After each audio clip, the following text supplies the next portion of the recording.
لا تنسى الاشتراك وتفعيل جرس الإشعارات لتتوصل بجديدنا دائما. اهدأ سيقومون بذلك.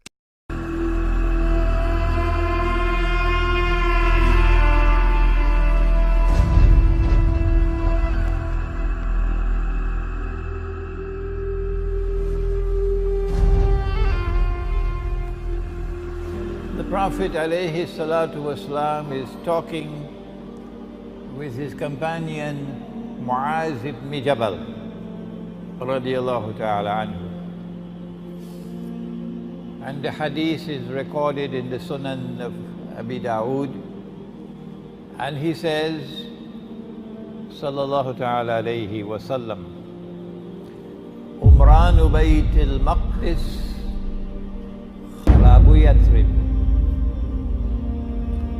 خراب يثرب خروج الملحمة.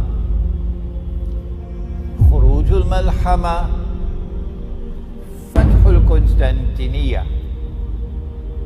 فتح القسطنطينية خروج الدجال. And then he placed his hand on the knee of Muaz ibn Jabal. And he said, this is as true as I am touching you, O kama qal. Umran Bayt al-Maqdis. The hadith begins with Jerusalem. That when Bayt al-Maqdis or Jerusalem is Umran, it's built up, it's flourishing. I would also describe it as it is in a state of ascendancy, it's rising. Kharabu Yathrib. At that time looked to see Medina in ruins, in a state of forlorn desolation, going down. This one going up, that one going down. When that happens, then the next great event that will take place in the world would be the Malhama. And there are Muslims who ask, what is Malhama? We have become so far away from knowledge of our deen that some people ask, what is malhama? Is it a kind of jam? Murabba?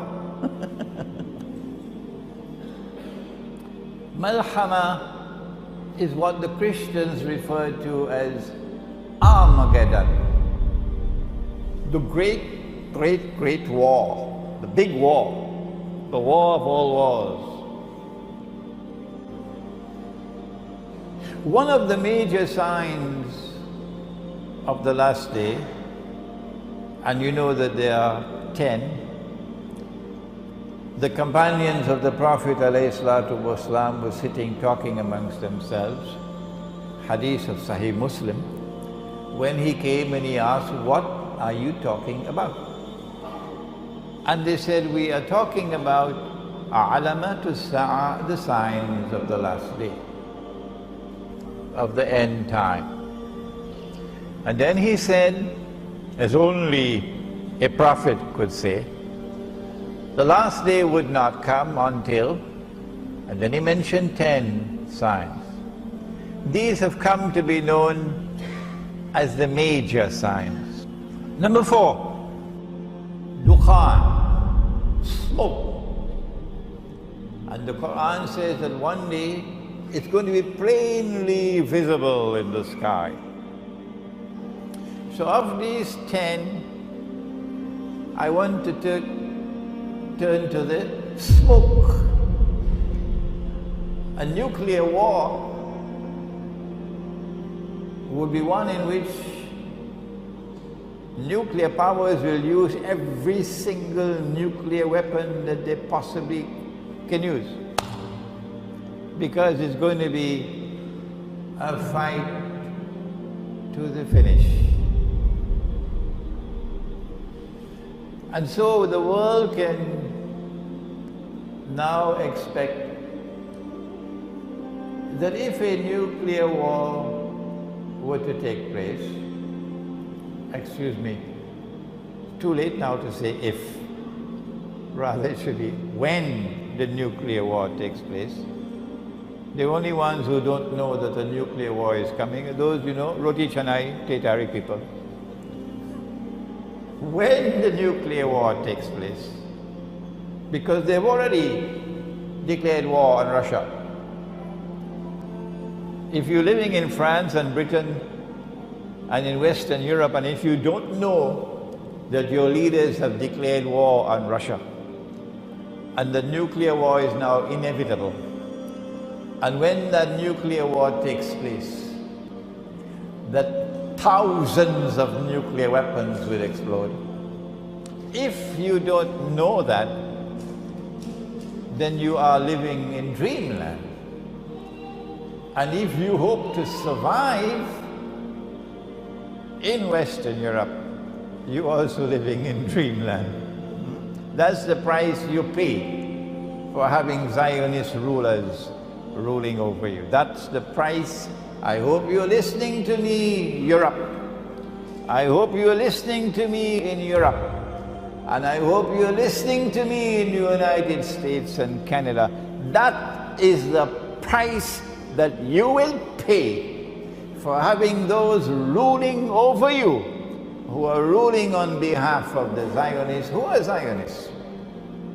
Because they have declared war on Russia. And the nuclear war is now inevitable. When it does take place, then I want to suggest to you tonight that the mushroom clouds which come from nuclear explosions, which will probably blot out sunlight, so that there will be no sunlight in the world. For how long, I don't know. The Christians speak of 3 days and 3 nights of no sunlight, but there's a hadith which speaks of 40. This is not my field. I want to suggest to you tonight, for you to think about it, that when the Prophet ﷺ spoke about smoke, dukhan, is one of the signs of the last day, that he was referring to the mushroom clouds which will come from nuclear war, the malhama. So if you live in the cities, it's going to be anarchy. It's going to be hell in the cities. And on that day when hell breaks out in the towns and cities, on that day when all hell breaks out in the towns and cities, then you will remember Suratul Isra, where Allah says, وَإِن مِّن قَرْيَةٍ إِلَّا نَحْنُ مُهْلِكُوهَا قَبْلَ يَوْمِ الْقِيَامَةِ أَوْ مُعَذِّبُوهَا عَذَابًا شَدِيدًا كَانَ ذَلِكَ فِي الْكِتَابِ مَسْطُورًا. And not a single town and city will escape. We will destroy them all. And those which are not destroyed will be punished with terrible, terrible punishment. And this is something inscribed in the book. فارتقب يوم تأتي السماء بدخان مبين يغشى الناس هذا عذاب أليم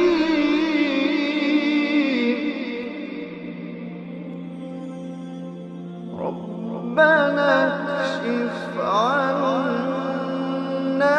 العذاب إنا مؤمنون.